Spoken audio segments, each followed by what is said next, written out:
Eu sei que muita gente diz que mãe aguenta tudo, que o amor de mãe é incondicional, que perdoa qualquer coisa, que não tem limite. E talvez seja verdade. Mas o que ninguém conta é que esse amor também sangra, também se parte. Também tem um ponto onde a dor é tão grande que você precisa escolher entre continuar sangrando ou finalmente estancar a ferida. Me chamo Marlene Vieira de Souza, tenho 68 anos, e essa história começa no dia em que fui chamada de velha mendiga pelo meu próprio filho. Não com essas palavras exatas, não diretamente. Mas quando ele ficou em silêncio enquanto a noiva gritava para o segurança me tirar da porta da igreja, o silêncio dele disse tudo o que eu precisava ouvir. Mas deixa eu voltar um pouco.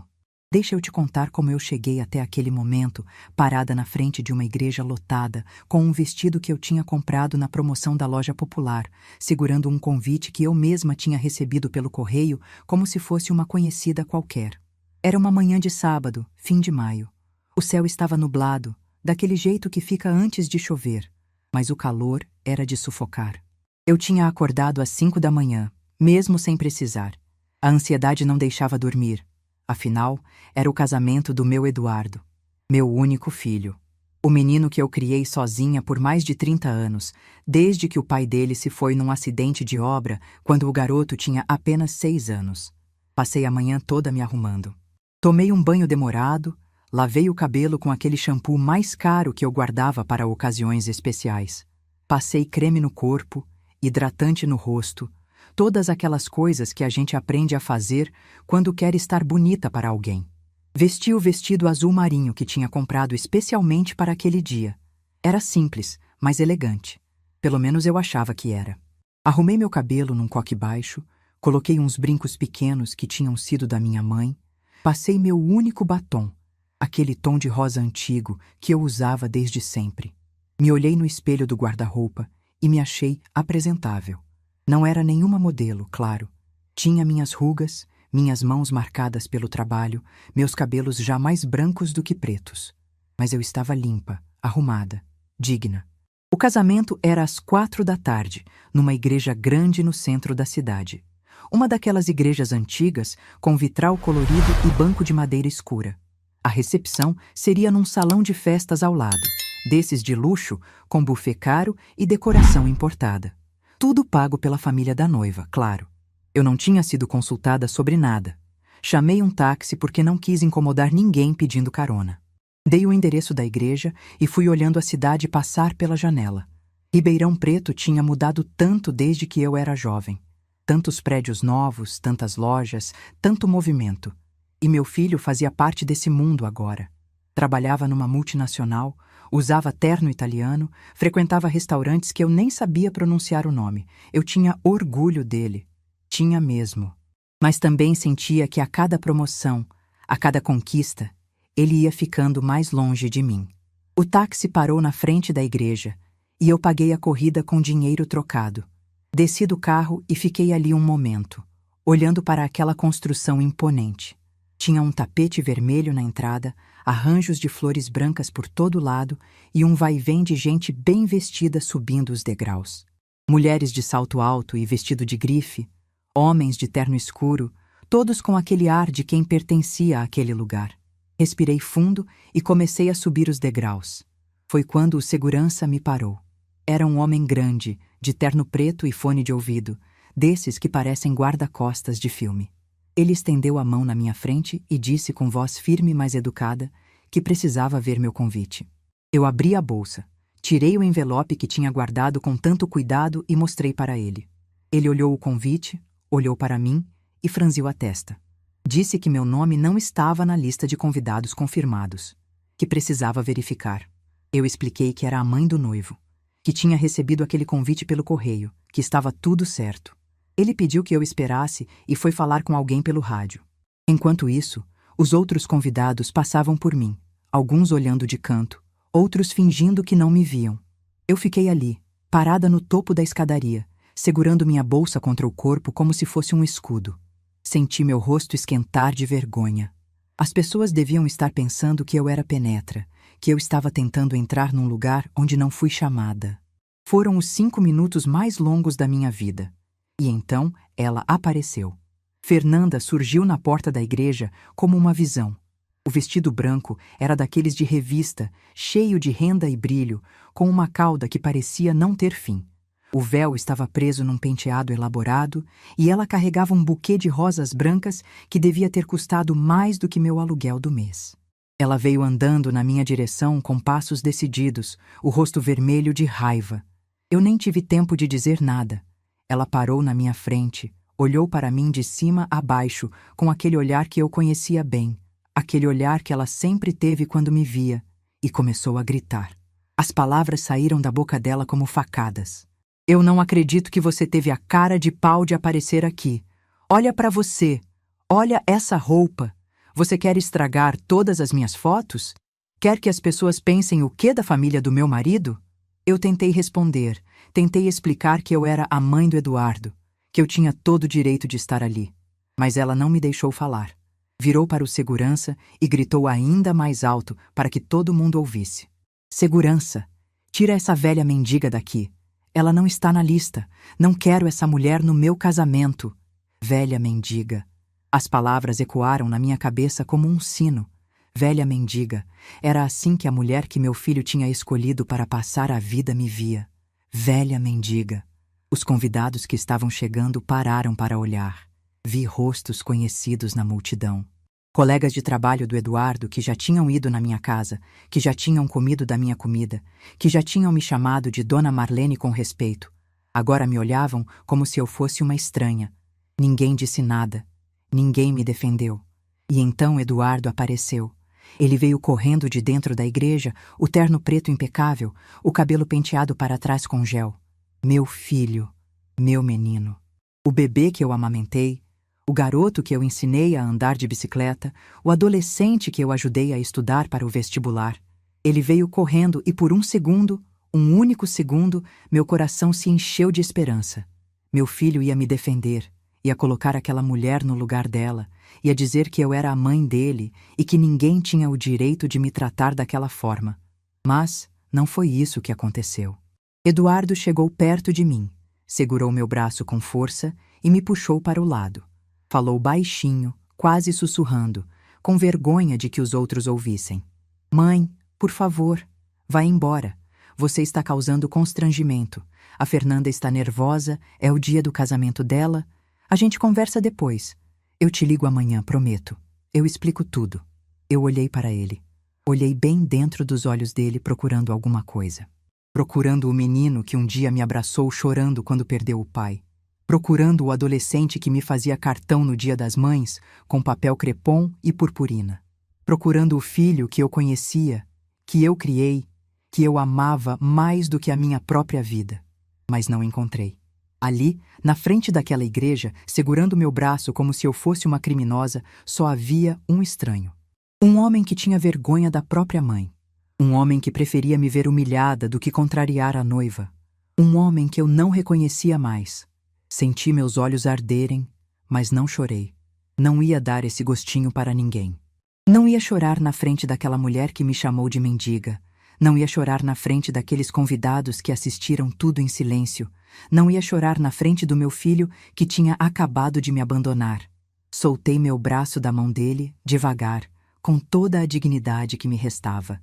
E disse apenas, com a voz mais calma que consegui reunir: Tudo bem, meu filho. Vai lá casar. Eu vou embora.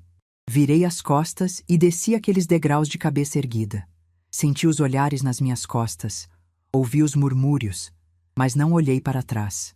Atravessei a rua e fui até uma praça que tinha ali perto, com uma mangueira velha no centro e uns bancos de madeira desbotados. Sentei num desses bancos e finalmente deixei a dor tomar conta. Não chorei. Ainda não. Mas senti cada parte do meu corpo doer como se eu tivesse levado uma surra. O peito apertado, a garganta fechada, as mãos tremendo. Fiquei olhando para as minhas mãos. Essas mãos que trabalharam tanto, que fritaram tanta carne de marmita, que esfregaram tanto chão de casa alheia, que costuraram tantas roupas de madrugada. Essas mãos que construíram, tijolo por tijolo, a vida daquele homem que tinha acabado de me mandar embora. 34 anos. 34 anos eu tinha dedicado àquele filho. Desde o dia em que o pai dele se foi, e eu me vi sozinha no mundo, com um menino de 6 anos e um futuro incerto pela frente. 34 anos acordando antes do sol nascer, trabalhando até depois do sol se pôr, abrindo mão de tudo que era meu para garantir que ele tivesse o que eu nunca tive. E o pagamento tinha sido aquele: uma noiva gritando que eu era uma velha mendiga. Um filho me mandando embora para não causar constrangimento.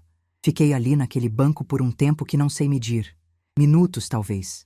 Ou horas. O tempo tinha perdido o sentido. Dentro da igreja, o casamento devia estar acontecendo.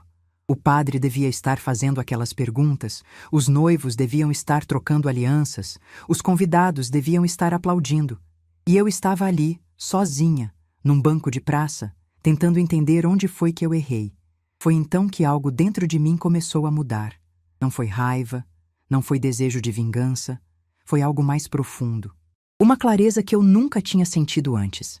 Como se uma névoa que cobria meus olhos há anos tivesse finalmente se dissipado. Eu tinha passado a vida inteira me diminuindo para caber nos espaços que os outros me deixavam.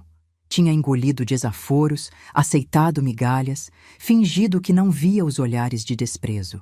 Tudo para manter a paz, para não perder o amor do meu filho, para não ficar sozinha.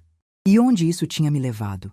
A um banco de praça, sendo chamada de mendiga no dia mais importante da vida do filho que eu criei.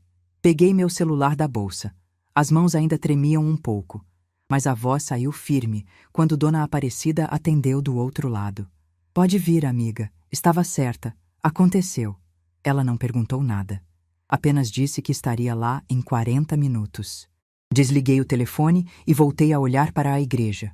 De longe eu via as luzes acesas, os carros estacionados, a movimentação de quem está celebrando algo importante. Os sinos começaram a tocar, anunciando que a cerimônia tinha terminado. Em algum lugar lá dentro, meu filho estava beijando aquela mulher, recebendo aplausos, sorrindo para as fotos. E eu estava aqui fora, invisível, esquecida, descartada como se nunca tivesse existido. Mas sabe o que é engraçado? Pela primeira vez em muito tempo, eu não me sentia pequena. Eu me sentia acordada, como se tivesse passado anos dormindo e finalmente tivesse aberto os olhos. Eles achavam que tinham me derrotado. Achavam que eu ia voltar para casa chorando, que ia me esconder de vergonha, que ia aceitar aquela humilhação em silêncio como sempre aceitei tudo na vida. Mas eles não me conheciam.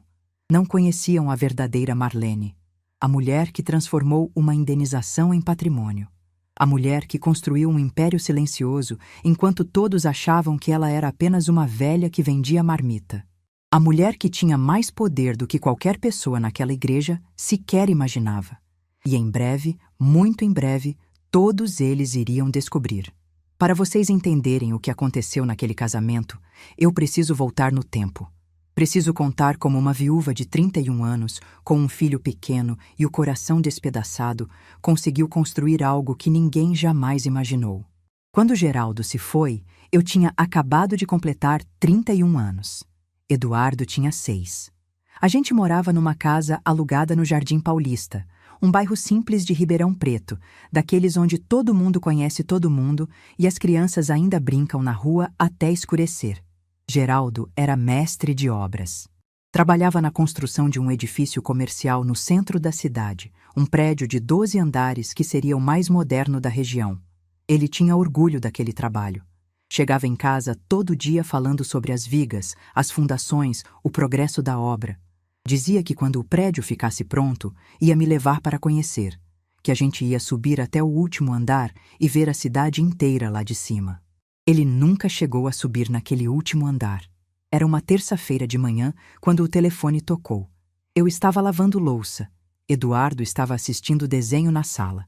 Atendi achando que era minha mãe, que costumava ligar nesse horário. Mas era uma voz de homem, séria, perguntando se eu era a esposa do Geraldo Souza. O resto daquele dia é um borrão na minha memória. Lembro de ter largado o telefone, lembro de ter gritado, lembro dos vizinhos entrando na minha casa, lembro de alguém segurando Eduardo para ele não me ver naquele estado. Lembro do hospital, do corpo coberto, da certidão que eu tive que assinar com a mão tremendo tanto que minha letra saiu irreconhecível. Acidente na obra. Uma viga que cedeu. Ele não teve chance. Os dias que se seguiram foram os mais difíceis da minha vida. Eu precisava ser forte pelo Eduardo, mas mal conseguia levantar da cama. Minha mãe veio ficar comigo por um tempo, cuidou da casa, cuidou do menino, cuidou de mim. Mas ela também tinha sua vida, seus problemas, e depois de um mês precisou voltar para a cidade dela. Foi quando a realidade me atingiu como um soco. Eu estava sozinha. Viúva aos 31 anos, com um filho de 6 para criar, sem emprego fixo, morando de aluguel. O dinheiro que Geraldo tinha deixado ia durar no máximo 3 meses. Depois disso, eu não sabia o que seria de nós. Mas então, aconteceu algo que mudou tudo. A construtora responsável pela obra reconheceu a culpa no acidente. Não houve processo, não houve briga judicial. O advogado deles apareceu na minha porta 2 semanas depois do enterro com uma proposta de acordo. Uma indenização que, na época, me pareceu uma fortuna. Dinheiro suficiente para comprar uma casa, guardar uma reserva e ainda sobrar um pouco. Eu assinei os papéis sem pensar 2 vezes. O que eu sabia de lei, de direitos, de valores de mercado? Nada.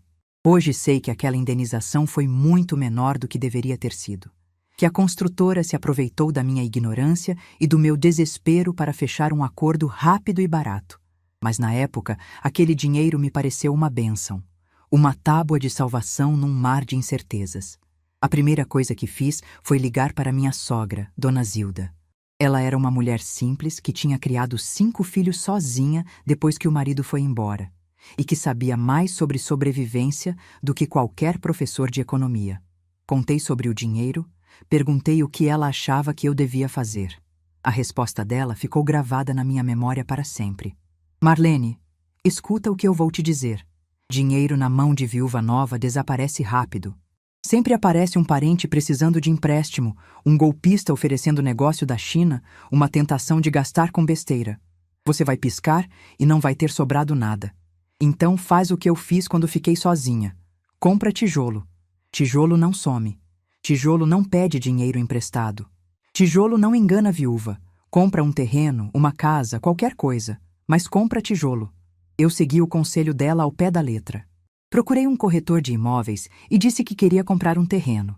Ele me mostrou várias opções no centro, em bairros nobres, lugares bonitos e valorizados, mas eram todos caros demais. Com o dinheiro que eu tinha, só dava para comprar um pedacinho pequeno. Foi então que ele mencionou, quase como piada, um terreno grande numa região afastada. Era perto de onde hoje fica a Zona Norte, mas naquela época não era nada. Só mato, terra vermelha e umas casas esparsas. O terreno era enorme, quase 2.000 metros quadrados, mas custava uma fração do que custavam os outros. Todo mundo disse que eu era louca. Minha mãe disse que eu estava jogando dinheiro fora. Os vizinhos disseram que aquilo era fim de mundo, que nunca ia valorizar.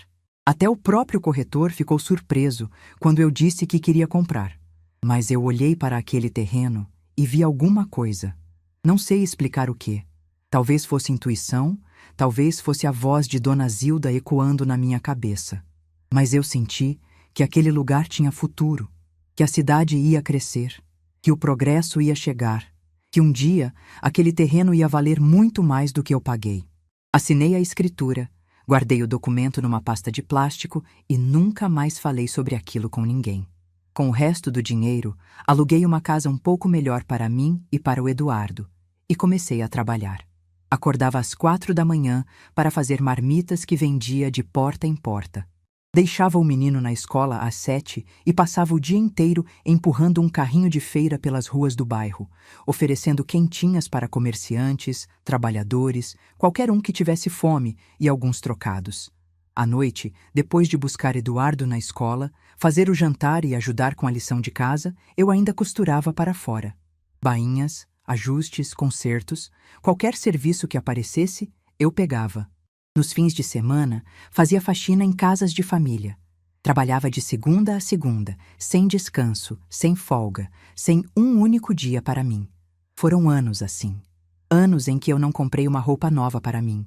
Não fui ao cinema, não tirei férias. Tudo que eu ganhava ia para as despesas da casa e para a educação do Eduardo. Escola particular quando consegui uma bolsa parcial, cursinho preparatório, faculdade de administração quando ele não passou na pública. Cada conquista dele foi paga com o suor do meu rosto e a dor das minhas costas. E enquanto isso, a cidade cresceu, exatamente como eu tinha sentido que aconteceria. Primeiro vieram as ruas asfaltadas, depois veio o comércio, as lojas, os supermercados. Depois vieram os prédios residenciais, os condomínios fechados, as empresas. Aquela região que era fim de mundo se transformou num dos endereços mais valorizados de Ribeirão Preto. Há 15 anos, quando Eduardo já estava formado e trabalhando, uma construtora me procurou. Queriam comprar meu terreno para construir um edifício comercial. Ofereceram um valor que me deixou sem fala. Era mais dinheiro do que eu jamais tinha sonhado ter na vida. Mas eu lembrei de Dona Zilda, lembrei do conselho dela, e em vez de vender, propus outra coisa. Eu disse para eles que entrava como sócia no empreendimento. Eles construíam o prédio, arcavam com todos os custos, e eu ficava com uma porcentagem do imóvel pronto. Eles riram da minha cara no início. Acharam que eu era uma velha boba que não entendia de negócios, mas eu insisti. Fui a advogados, pesquisei contratos, estudei meus direitos. Levou 6 meses de negociação, mas no final eles aceitaram. Não porque me respeitavam, mas porque queriam aquele terreno e eu era a única dona. O resultado foi um edifício comercial de 12 andares, num dos endereços mais nobres da cidade. Eu fiquei com 4 andares inteiros. 4 andares que alugo até hoje para empresas, escritórios, consultórios médicos, lojas. Uma renda mensal que daria para eu viver como rainha pelo resto dos meus dias. Mas eu nunca mudei meu jeito de viver. Continuei na mesma casa simples, no mesmo bairro popular. Continuei usando roupa de feira, tomando café com as vizinhas, frequentando a missa de domingo na igreja do bairro. Não comprei carro importado, não viajei para a Europa, não ostentei nada para ninguém. Não era por avareza, era por escolha. Eu gostava da minha vida simples.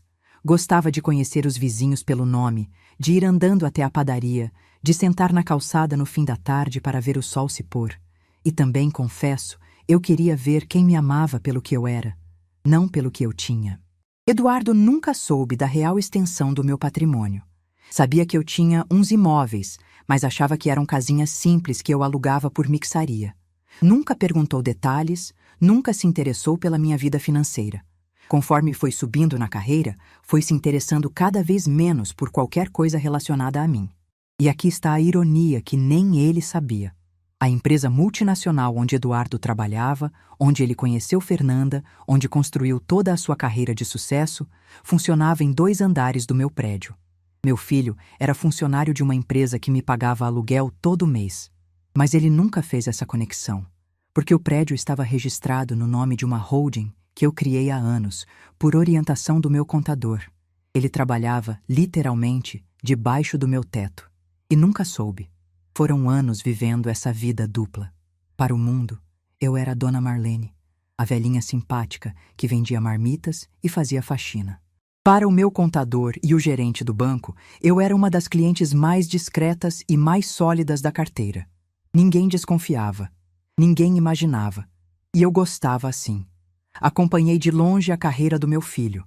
Cada promoção, cada conquista, cada passo que ele dava na direção de um mundo que eu nunca conheci. Eu tinha orgulho dele, tinha mesmo. Mas também percebia que a cada degrau que ele subia, mais distante ficava de mim. As visitas foram ficando raras, as ligações mais curtas, os abraços mais frios. Quando Eduardo me apresentou Fernanda pela primeira vez, eu senti um frio na espinha. Não sei explicar o porquê. Ela era bonita, educada, bem vestida, filha de empresários, formada em marketing, cheia de planos grandiosos. Mas tinha algo nos olhos dela que me incomodava. Uma frieza calculista, um jeito de avaliar as pessoas como se estivesse medindo quanto valiam.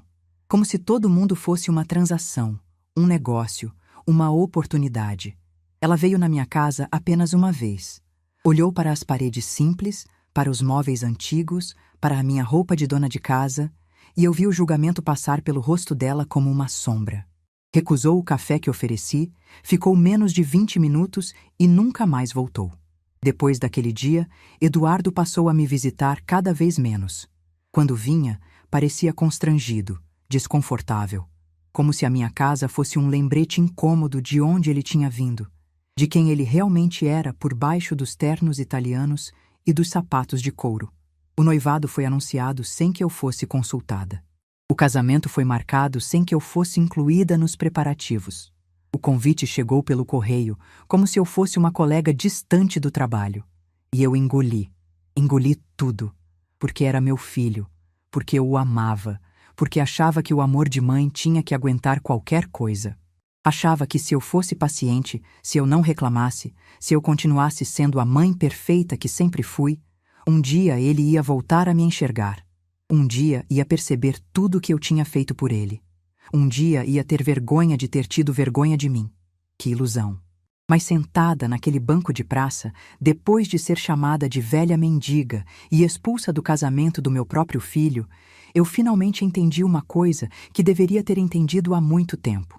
Amor de mãe não significa aceitar humilhação. Amor próprio não é egoísmo. E dignidade não é algo que a gente pode trocar por migalhas de afeto. A limusine de Dona Aparecida estava chegando. E junto com ela, a verdade que eu tinha escondido por tanto tempo.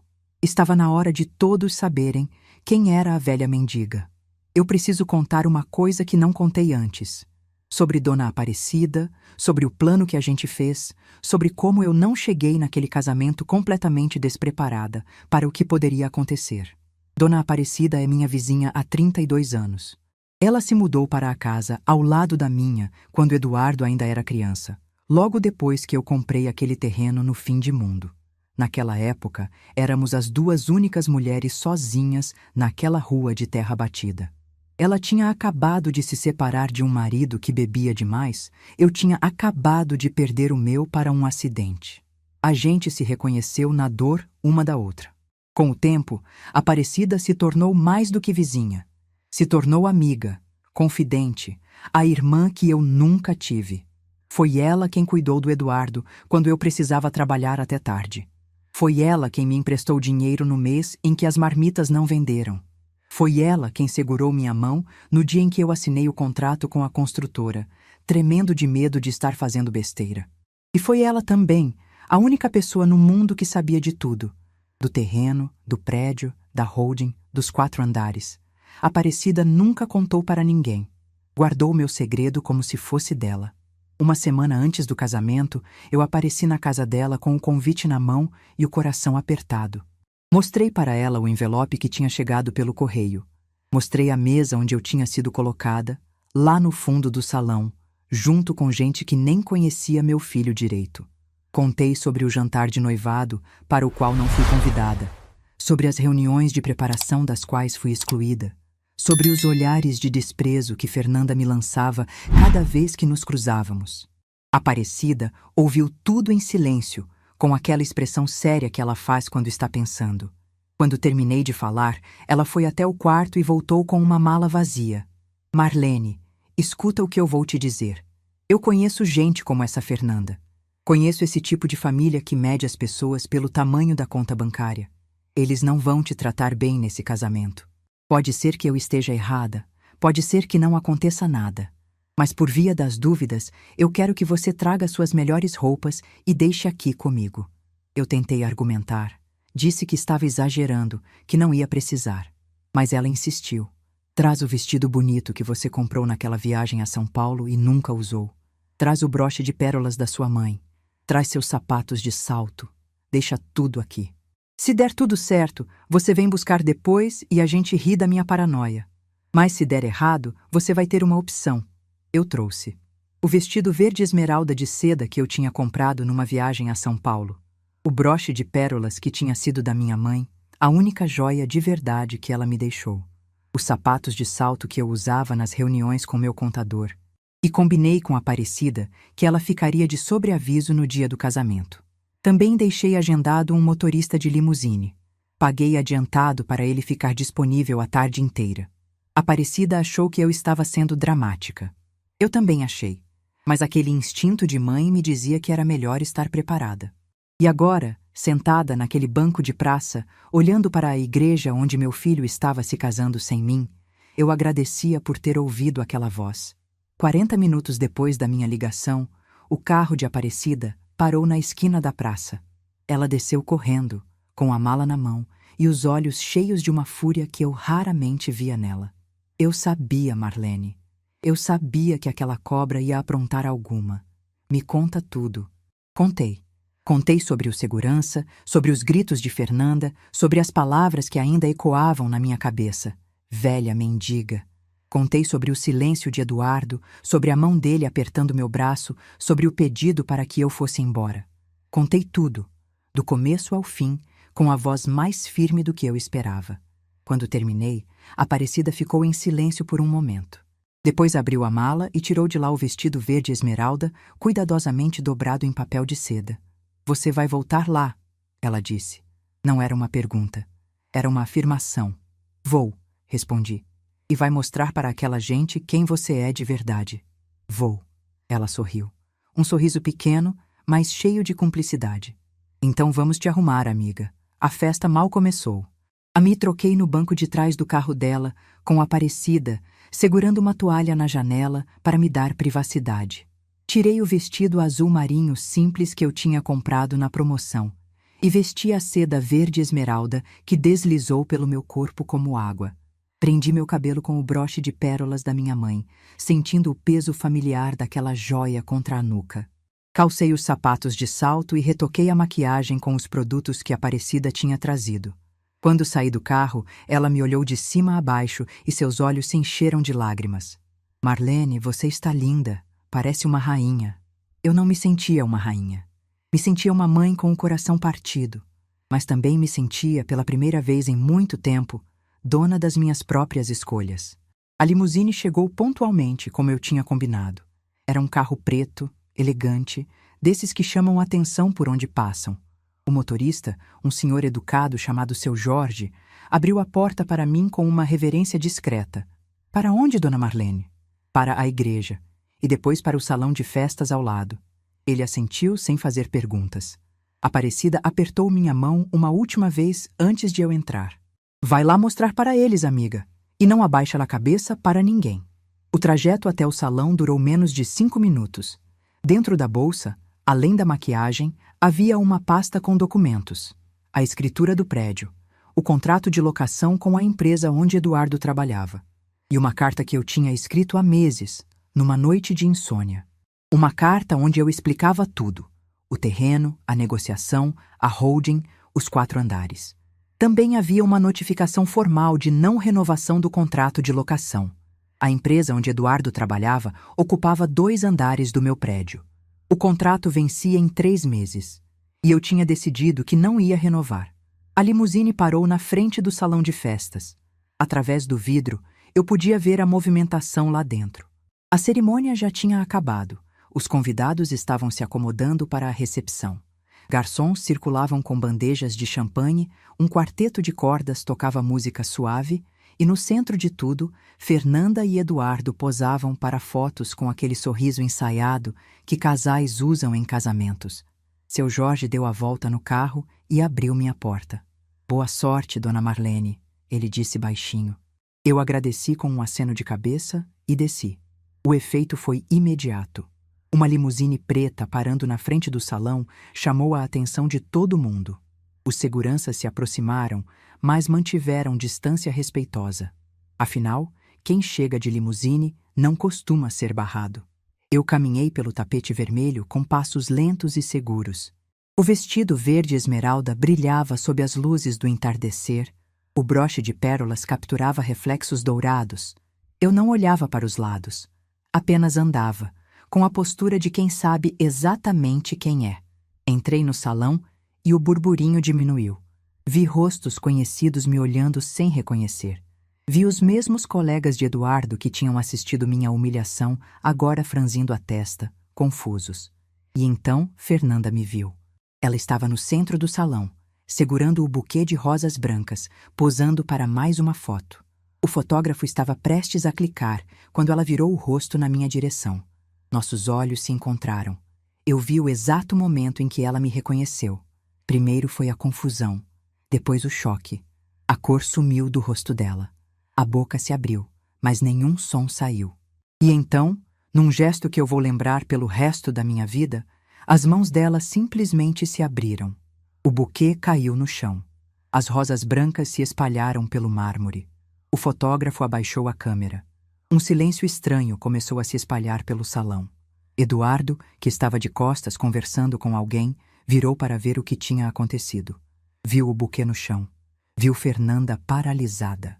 Seguiu o olhar dela até encontrar o meu e engasgou com o champanhe que estava bebendo. Eu continuei andando. Um passo de cada vez, firme, constante. O salão inteiro tinha parado para olhar agora. 300 pessoas, prendendo a respiração, tentando entender o que estava acontecendo.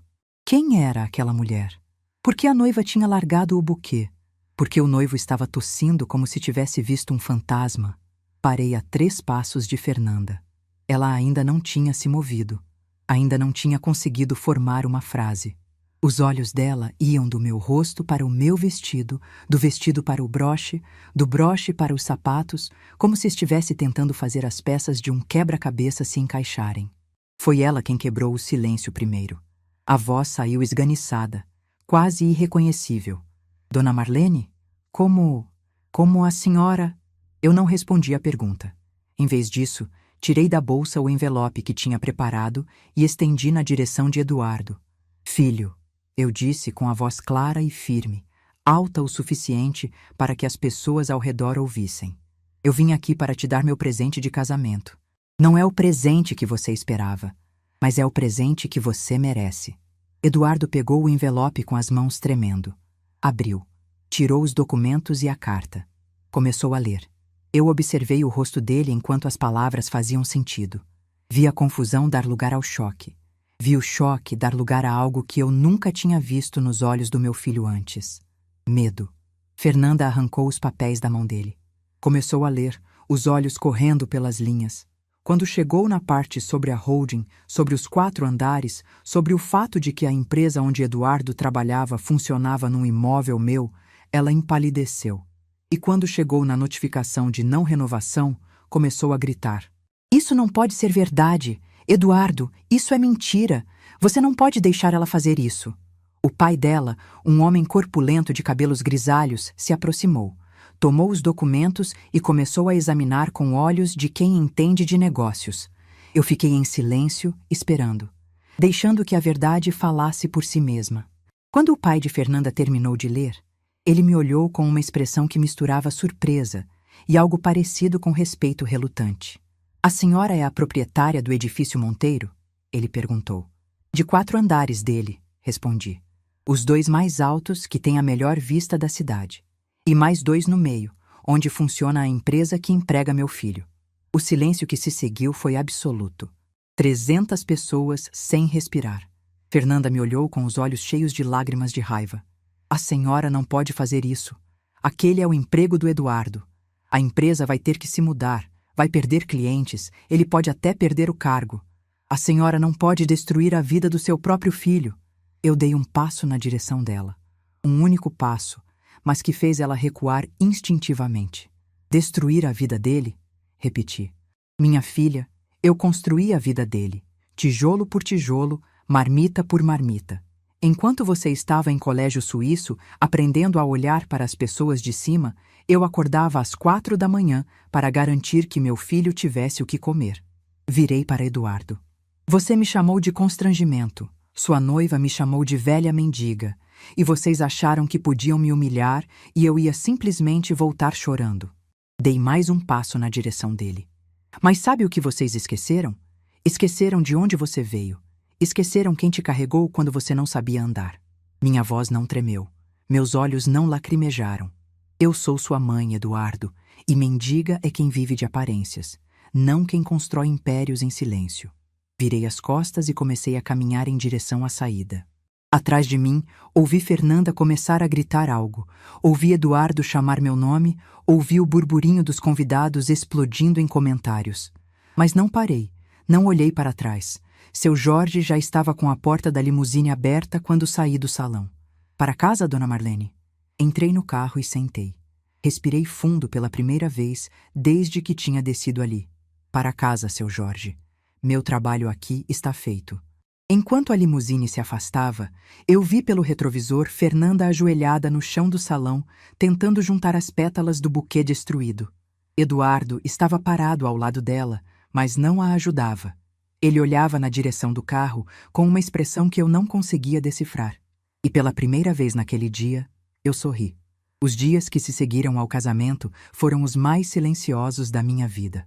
Não um silêncio ruim, daqueles que sufocam. Um silêncio de reconstrução, de respirar fundo, de deixar a poeira baixar antes de ver o que sobrou. Fiquei em casa, na minha casa simples de sempre, tomando café com Aparecida na varanda, assistindo novela à noite, fazendo as coisas que sempre fiz. Não liguei para ninguém, não procurei saber de nada. Se alguém quisesse me encontrar, sabia onde eu morava. Foi Aparecida quem me trouxe as primeiras notícias. Ela tinha uma sobrinha que trabalhava num salão de beleza frequentado pelas madames da cidade, e naquele tipo de lugar as fofocas corriam mais rápido que água de chuva em bueiro. Segundo ela, o casamento de Eduardo e Fernanda tinha virado o assunto do mês em Ribeirão Preto. Todo mundo comentava sobre a cena no salão, sobre a sogra que chegou de limusine, sobre o buquê que caiu no chão, sobre os documentos que provavam que a velha mendiga era dona de um patrimônio maior do que a família da noiva. Eu deixava as pessoas falarem. Apenas continuava a minha vida, esperando o próximo capítulo se desenrolar. Não demorou muito. 3 semanas depois do casamento, a empresa onde Eduardo trabalhava recebeu oficialmente a notificação de não renovação do contrato. Meu advogado me contou que houve pânico na diretoria. Aquele endereço era estratégico para eles. Ficava no coração comercial da cidade. Tinha estacionamento próprio e fácil acesso. Encontrar outro imóvel com as mesmas características pelo mesmo preço seria praticamente impossível. Tentaram negociar. O diretor financeiro ligou para meu advogado, oferecendo aumentar o valor do aluguel em 30%. Depois em 50%, depois em 70%. Mas eu tinha dado instruções claras. Não havia negociação. O contrato não seria renovado e ponto final. Quando entenderam que eu não ia voltar atrás, começaram a procurar alternativas. Mas o mercado imobiliário de Ribeirão Preto não tinha nada que se comparasse. Os imóveis disponíveis ou eram menores demais, ou ficavam em regiões menos privilegiadas, ou custavam o dobro do que eles pagavam para mim. A empresa começou a perder clientes. Alguns dos contratos mais importantes dependiam justamente da localização central e do prestígio do endereço. Quando os parceiros comerciais souberam da mudança iminente, começaram a repensar suas associações. Eduardo, que ocupava um cargo de gerência, viu seu mundo desmoronar. Primeiro perdeu a sala individual que tinha conquistado depois de anos de trabalho. Depois, perdeu a equipe que coordenava, redistribuída para outros setores. Por fim, foi chamado para uma conversa com o diretor de recursos humanos. Não foi demitido. Seria humilhação demais para um funcionário que estava há anos na empresa. Mas foi rebaixado para uma função administrativa, com salário reduzido pela metade e sem nenhuma perspectiva de crescimento. A justificativa oficial foi reestruturação. A verdade, todo mundo sabia. Fernanda não lidou bem com a situação. Nada bem. Ela tinha casado com a expectativa de uma vida de luxo e estabilidade. O apartamento que eles compraram juntos, financiado em 30 anos, tinha prestações que dependiam do salário anterior de Eduardo. O carro importado que ela dirigia tinha parcelas que não cabiam mais no orçamento. O padrão de vida que ela exibia nas redes sociais virou uma fantasia impossível de manter. As brigas começaram. Aparecida me contava, sempre com aquele ar de quem não aprova a fofoca, mas não resiste a compartilhar, que os vizinhos do prédio de Eduardo ouviam discussões quase toda noite. Gritos, choro, portas batendo. O casamento dos sonhos tinha virado um pesadelo em menos de 2 meses. Fernanda culpava Eduardo por não ter me mantido longe do casamento. Eduardo culpava Fernanda por ter me chamado de mendiga na frente de todo mundo. Os dois culpavam a mim por ter destruído a vida deles. Mas nenhum dos dois, em nenhum momento, parou para pensar que talvez a culpa fosse de quem tratou uma mãe como lixo. 4 meses depois do casamento, Eduardo apareceu na minha porta. Eu estava na cozinha preparando um café quando ouvi a campainha. Aparecida, que tinha vindo me fazer companhia naquela tarde, foi atender. Ouvi a voz dela, surpresa, e depois passos no corredor. Quando Eduardo entrou na cozinha, eu quase não o reconheci. Ele tinha emagrecido pelo menos 10 quilos. O rosto estava abatido, com olheiras fundas e uma barba por fazer que ele jamais teria deixado crescer antes. As roupas, que sempre foram impecáveis, estavam amarrotadas e sem brilho. Parecia ter envelhecido 10 anos em 4 meses. Mãe, ele disse. A voz saiu rouca, como se ele não falasse há dias. Eu não respondi. Apenas continuei preparando o café, medindo o pó com cuidado, colocando água no coador. Deixei o silêncio falar por mim. Ele ficou parado na porta da cozinha, sem saber o que fazer. Aparecida se retirou discretamente, murmurando algo sobre ir regar as plantas. Eduardo e eu ficamos sozinhos. Mãe, eu preciso conversar com você. Continuei em silêncio. Peguei 2 xícaras do armário, coloquei na mesa, servi o café. Só então olhei para ele e fiz um gesto indicando a cadeira. Ele sentou. Pegou a xícara com as mãos tremendo, mas não bebeu. Ficou olhando para o líquido escuro como se procurasse as palavras ali dentro. Eu vim pedir desculpas. Esperei. Eu sei que o que aconteceu no casamento foi horrível. Eu sei que eu devia ter te defendido. Eu sei que eu fui covarde, que eu fui fraco, que eu deixei a Fernanda te tratar daquele jeito sem fazer nada. Continuei em silêncio. Ele precisava falar, e eu precisava ouvir. Mas, mãe, você também não precisava ter feito o que fez. Não precisava ter me humilhado na frente de todo mundo. Não precisava ter destruído meu emprego, meu casamento, minha vida inteira. Ah, então era isso. Coloquei minha xícara na mesa com cuidado e olhei diretamente nos olhos dele. Os mesmos olhos que eu conhecia desde que ele era um bebê. Os mesmos olhos que um dia me olharam com amor incondicional, antes de aprenderem a me olhar com vergonha. Eduardo, deixa eu te perguntar uma coisa. Se eu não tivesse aquele prédio, se eu fosse realmente só uma velha que vende marmita, você teria vindo aqui pedir desculpas? Ele hesitou.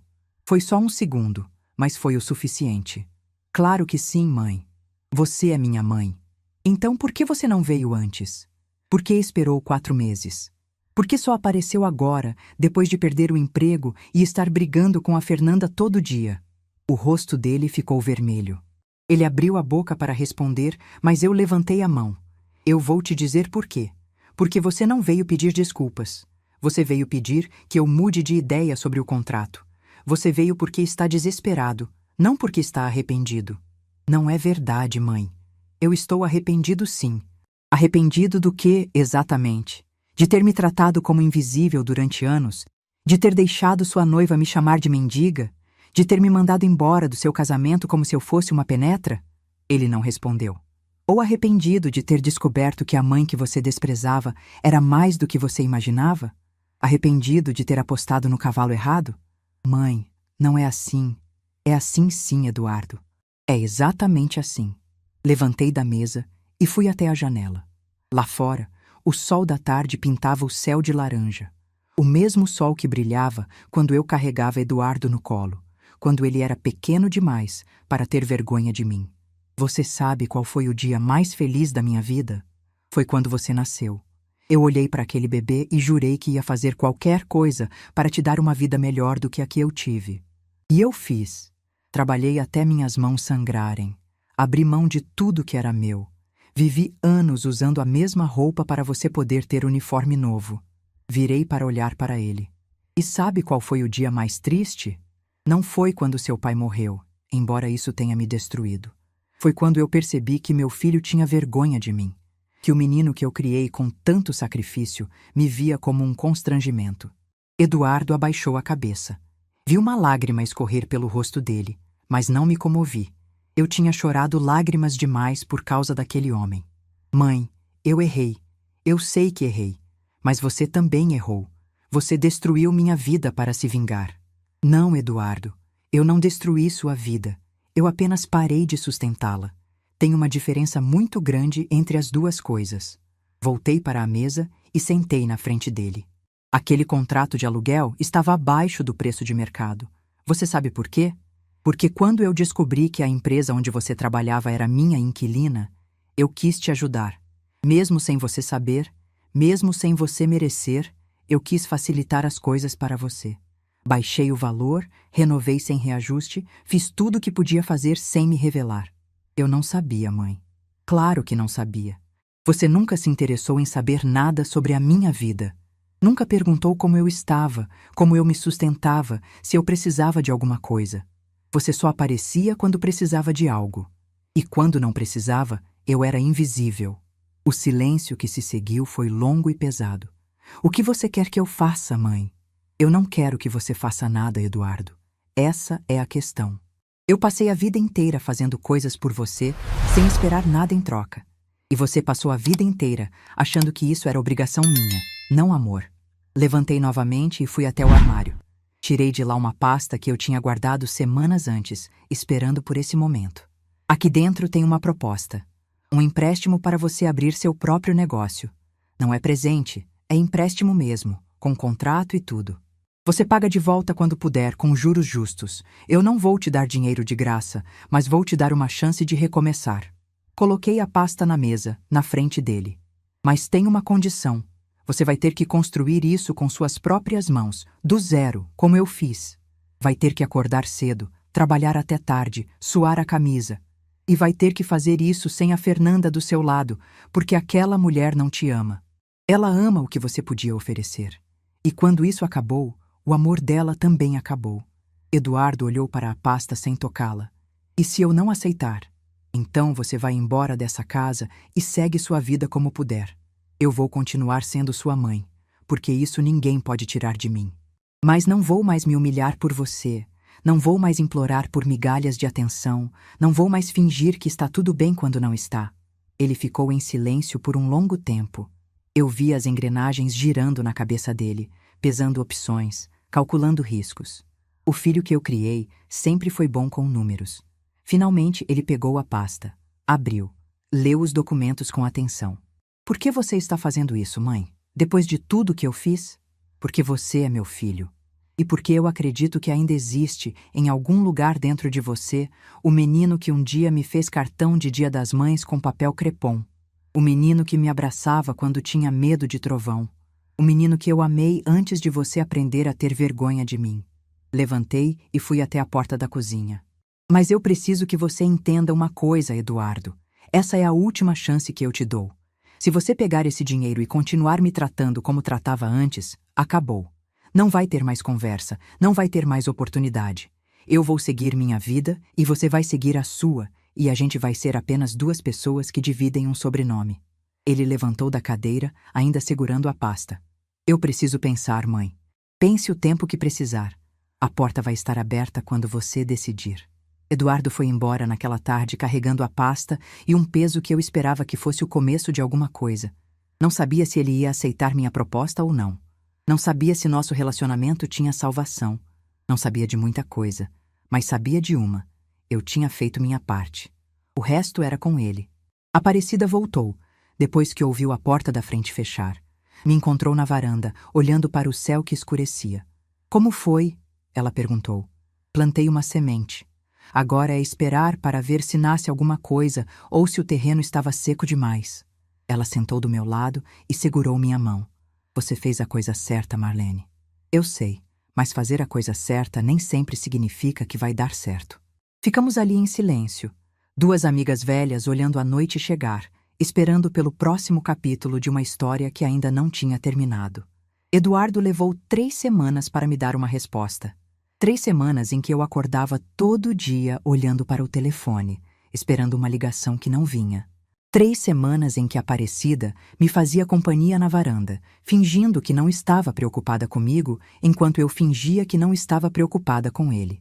Eu não liguei. Não mandei mensagem, não fui atrás. Se tem uma coisa que aqueles meses tinham me ensinado, era que eu não podia mais correr atrás de quem não queria ser alcançado. Eduardo sabia onde me encontrar. A decisão tinha que ser dele. Numa terça-feira de manhã, ouvi o barulho de um carro parando na frente de casa. Não era o carro importado que ele costumava dirigir. Era um carro popular, desses de trabalho, com algumas marcas de uso. Eduardo desceu segurando uma sacola de padaria e caminhou até minha porta. Quando abri, ele estendeu a sacola na minha direção. Trouxe pão de queijo. Lembrei que você gosta do da padaria São José. Eu olhei para ele, depois para a sacola, depois para ele de novo. O rosto ainda estava abatido, mas tinha algo diferente nos olhos, algo que eu não via há muito tempo. Parecia humildade. Entra, eu disse. Vou fazer café. Sentamos na cozinha, no mesmo lugar onde tínhamos conversado semanas antes. Mas dessa vez, o silêncio não era pesado. Era apenas silêncio, do tipo que existe entre pessoas que ainda estão aprendendo a se reencontrar. Eu assinei os papéis do divórcio ontem, ele disse, sem me olhar. Fernanda foi embora há 2 semanas. Voltou para a casa dos pais. Eu não disse nada. Apenas esperei. Ela disse que eu não era o homem que ela pensou que tinha casado, que eu tinha destruído a vida dela, que eu era um fracasso, que ela se arrependia de ter me conhecido. Ele deu um riso amargo. Engraçado como as pessoas mostram quem realmente são quando as coisas ficam difíceis. E como você está? Ele finalmente me olhou. Os olhos estavam marejados, mas ele não chorou. Aliviado, se eu for honesto. Eu passei esses meses todos brigando com ela, ouvindo reclamações, sendo culpado por tudo. E em algum momento eu percebi que a gente nunca tinha sido um casal de verdade. A gente era um acordo. Ela queria o status, eu queria a validação. Nenhum dos dois queria o outro. Servi mais café para ele. Era o máximo de conforto que eu podia oferecer naquele momento. E você pensou sobre a proposta? Ele assentiu. Tirou do bolso a pasta que eu tinha dado para ele, agora amassada de tanto ser aberta e fechada. Eu li isso umas 50 vezes. Mostrei para um advogado, para ter certeza de que eu estava entendendo direito. E fiquei pensando por que você faria isso. Por que me dar uma chance depois de tudo que eu fiz? E chegou em alguma conclusão? Cheguei. Ele respirou fundo. Porque você é minha mãe. E porque mãe de verdade não desiste do filho, mesmo quando o filho merece ser abandonado. As palavras ficaram suspensas no ar entre nós. Eu senti algo apertar no meu peito, mas mantive a compostura. Eduardo, eu preciso que você entenda uma coisa. Eu não estou te dando essa chance porque você merece. Estou te dando porque eu acredito que você pode mudar. Mas acreditar não é a mesma coisa que ter certeza. Você vai ter que me provar, dia após dia, que eu não errei em apostar em você. Eu sei, mãe. E vai ser difícil. Vai ser muito mais difícil do que você imagina. Você vai ter que trabalhar de verdade, com as próprias mãos, sem ninguém para te carregar. Vai ter que acordar cedo, dormir tarde e muitos dias vai se perguntar se vale a pena. Eu sei.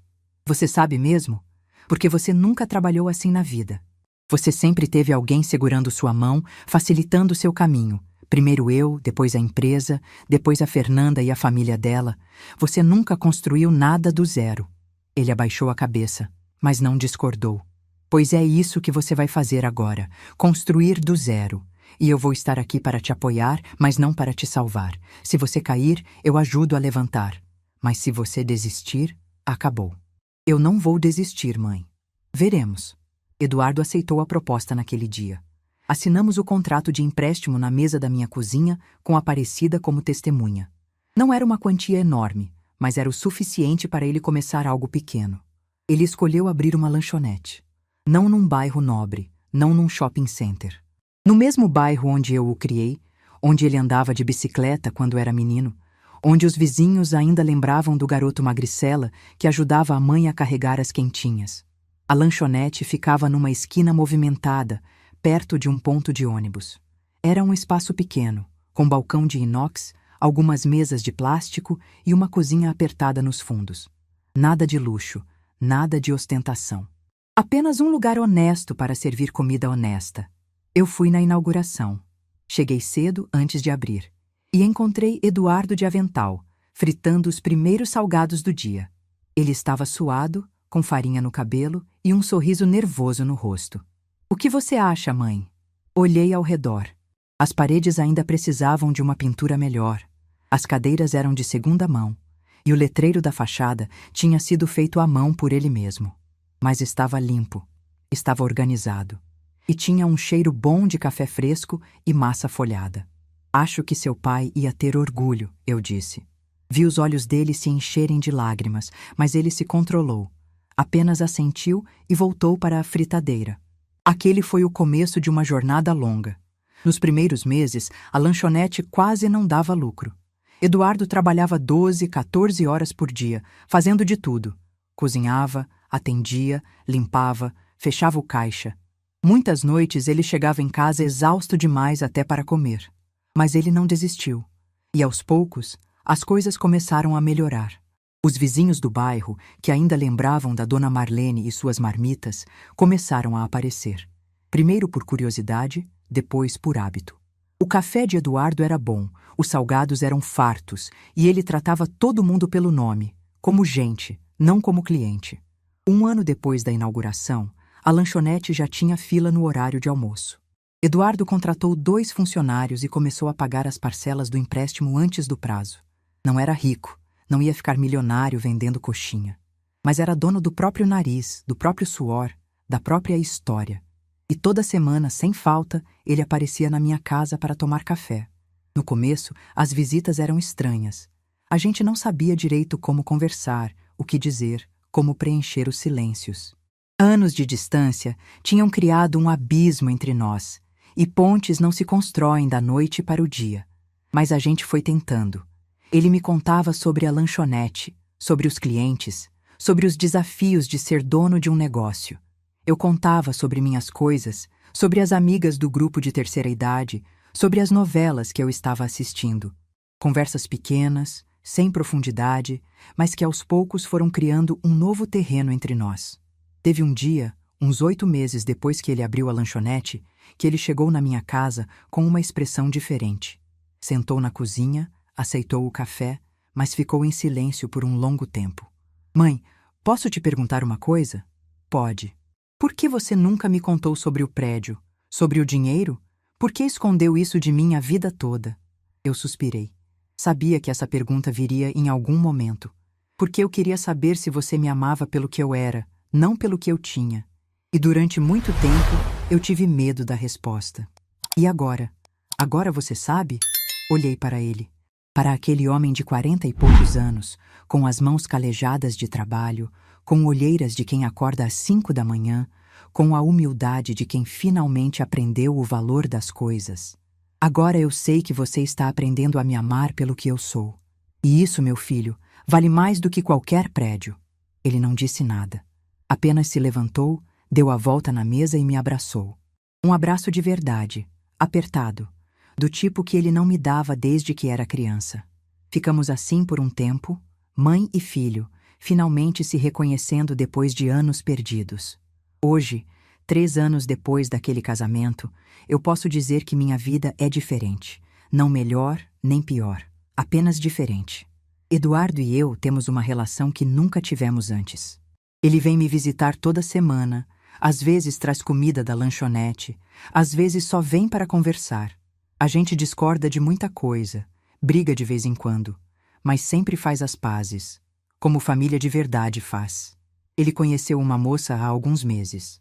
Uma professora da escola do bairro, simples, de família humilde, que conheceu ele como cliente da lanchonete. Não sei se vai dar em alguma coisa, mas pela primeira vez eu vejo meu filho interessado em alguém pelo que a pessoa é, não pelo que representa. Fernanda, soube por terceiros, casou de novo, com um empresário de São Paulo, mais velho, mais rico. Fez uma cerimônia ainda maior que a primeira, postou fotos em todas as redes sociais. Não me afeta mais. Aquela mulher faz parte de um capítulo da minha vida que eu já encerrei. Quanto a mim, continuo na minha casa simples, com minhas roupas de feira, com meu café na varanda com Aparecida, o prédio continua gerando renda, os inquilinos continuam pagando aluguel e eu continuo vivendo do jeito que sempre vivi, porque descobri que felicidade não tem a ver com quanto dinheiro você tem no banco. Tem a ver com quem você é quando ninguém está olhando. Às vezes, quando estou sozinha à noite, eu penso naquele dia na porta da igreja. Penso na humilhação, na dor, no silêncio do meu filho. E sinto uma coisa estranha: gratidão. Porque foi aquele dia que me acordou. Foi aquela dor que me fez perceber que eu tinha passado a vida inteira me diminuindo para caber nos espaços que os outros me deixavam. E foi aquela humilhação que me deu forças para finalmente dizer: basta. Eu aprendi que amor de mãe é infinito, mas respeito próprio também precisa ser. Que a gente pode perdoar sem esquecer, pode amar sem se anular, pode dar chance sem se humilhar. Que o verdadeiro valor de uma pessoa não está nas roupas que ela veste, no carro que ela dirige ou no endereço onde ela mora. Está na forma como ela trata quem aparentemente não pode oferecer nada em troca. Fernanda me chamou de velha mendiga naquele dia. E, de certa forma, ela estava certa. Eu era mesmo uma mendiga. Mendiga de afeto, mendiga de respeito, mendiga de reconhecimento. Passava a vida implorando por migalhas de amor de quem não sabia amar. Mas isso acabou.